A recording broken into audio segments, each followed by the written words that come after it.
قصص لا تكشف إلا بكتابك حين ترى الله. السلام عليكم ورحمة الله وبركاته. اللهم صل وسلم وبارك على سيدنا محمد. أهلا بيكم في منوعات هالة الجندي. صباح الخير، صباح الفل. ان شاء الله يا رب تكونوا بخير وبصحة وبسعادة. زي ما انتم شايفين احنا النهاردة روتين في عز الحر. فانا طبعا دي المكتب بوضبه، وكنت بوضب اوضة البنات. طبعا دي خلاص ابتدينا الدروس وابتدينا الكتب الخارجية، والحاجات دي انا عملتها معاكم اللي انتم شايفينها دلوقتي. بنظم بيها المكتب وهتنظمي بيها كمان حاجات كتير، وان شاء الله هنعمل منظمات حلوة جدا للمكتب للسنة الدراسية الجديدة. كل سنة وانتم طيبين، كل سنة واولادنا كلهم يا رب بخير وبتفوق موجودين ان شاء الله. ودي زي ما انتم شايفين كمان التسريحة بتاعتهم، انا اصلا كنت موضباها بس حاولت ان انا انظمها شوية اهي.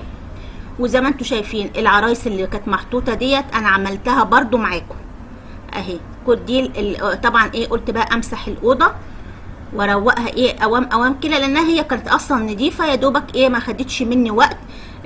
الحاجات دي دايما بنعملها كل يوم. ودي الشنطه دي بتاعت الدرس بتاعتها بتروح بيها. بمسح الاوضه، وطبعا بحاول ان انا اهويها الصبح بدري، بس طبعا عشان قدامنا جيران فبحاول ان ما افتحش الشباك قوي. يا دوبك بفتحه بس بقفل الستاره علشان محدش يكون شايفنا.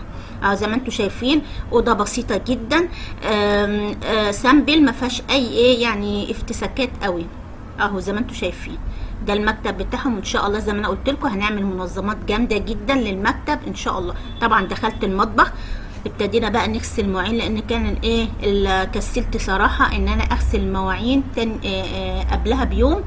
فطبعا المواعين كانت رهيبه جدا، لان صراحه دخول المطبخ في عز الحر ده نار بجد. المطبخ بيبقى سخن جدا في الجو السنه دي فعلا يعني رهيب من الحر. هو طبعا ابتديت بقى ان انا احاول اغسل المواعين. وطبعا حبيت بقى ان انا ارغي معاكم بالمره طالما ان احنا بنبدا الروتين النهارده. وزي ما انتوا شفتوا النهارده احنا بنبدا الروتينات مره تانية. بس بتمنى اعرف منكم اكتر الفيديوهات اللي انتوا حابين ان انا اعملها. هل الروتينات ولا الاشغال اليدويه ولا المشتريات ولا الوصفات الطبيعيه؟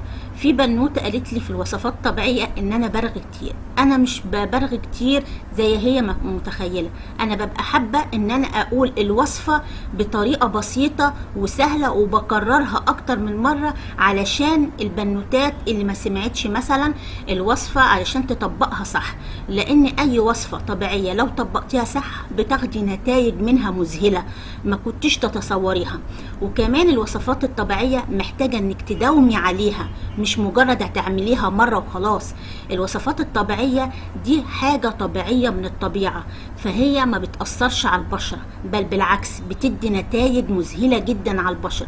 وممكن تستخدمي كمان تجربي منتجات تانية من بره، مفيش اي مشكلة. ما تبقيش ماسكة على شيء معين، لازم تدي فرصة لبشرتك انها تتجدد دايما وانها تطلع الكولاجين اللي في البشرة. وكمان ان شاء الله باذن الله في فيديوهات كتيره جدا هنعملها مع بعض، خاصه طبعا بايام المدرسه بقى. افكار لللانش بوكس للبنوتات، لفات طرح للبنات، ان شاء الله باذن الله حاجات ان شاء الله كتيره جدا. بس بتمنى من حضراتكم دعمكم.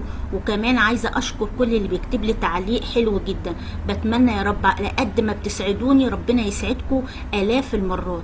وكمان على فكره انا بقبل اي نقد بيجيلي، لان النقد كفايه انك اتفرجتي عليا وكتبت النقد، فده دليل على انك اتفرجتي وشفتيني. وحتى لو ما عجبتكيش شويه فاكيد بعد ما تشوفيني مره تانية هيعجبك باذن الله. وكمان هغير من حاجات انتوا مثلا بتقولوها. عشان كده انا حابه دايما انكم تكتبوا لي الكومنتات وتقولوا لي رايكم في كل الفيديوهات اللي انا بعملها، وايه اللي انتوا حابين ان انا اعمله معاكم الفتره اللي جايه. طبعا انا كنت بعمل معاكم روتينات، وان شاء الله هنرجع باذن الله قريب جدا لروتينات تانية ووصفات طبيعيه، وكمان اشغال يدويه، لان في بنوتات كتير حبت الاشغال اليدويه. وان شاء الله انا هعمل من حاجات كتير جدا لمكتب البنات، وازاي ان انا انظم المكتب باسهل طريقه، وبحاجات ممكن تكون موجوده عندي بحيث انها تسهل لهم انهم يقدروا انه يذاكروا في استرخاء، وكمان الحاجات تبقى منظمه قدامهم ان شاء الله باذن الله. كمان هوريكم مشتريات المدرسه، في حاجات انا جبتها وفي حاجات لسه هجيبها، فعشان كده هجمعهم كلهم واوريها لكم، وان شاء الله هنقول بالاسعار، وان شاء الله كمان هنقول الاماكن موجوده فين.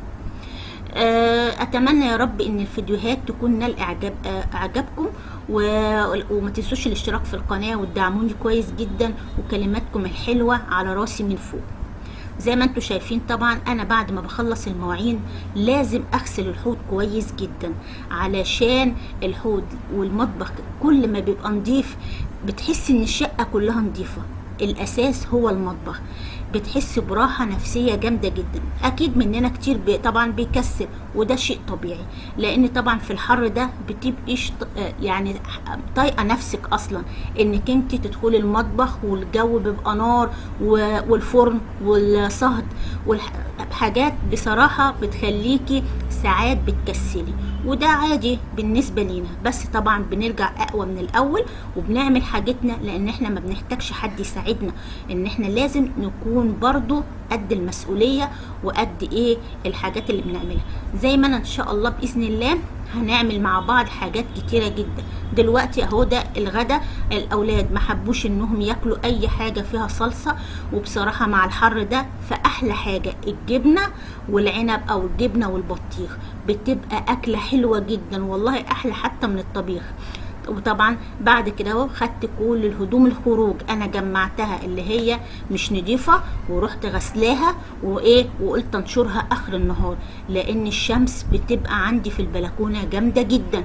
فعشان كده انا حبيت ان انا اوريكم ان انا ممكن الواحد برضو مش شرط انك تعملي الحاجه في عز الشمس، ممكن تعمليها اخر النهار، زي النشير، زي مثلا ترتيب بعض الحاجات.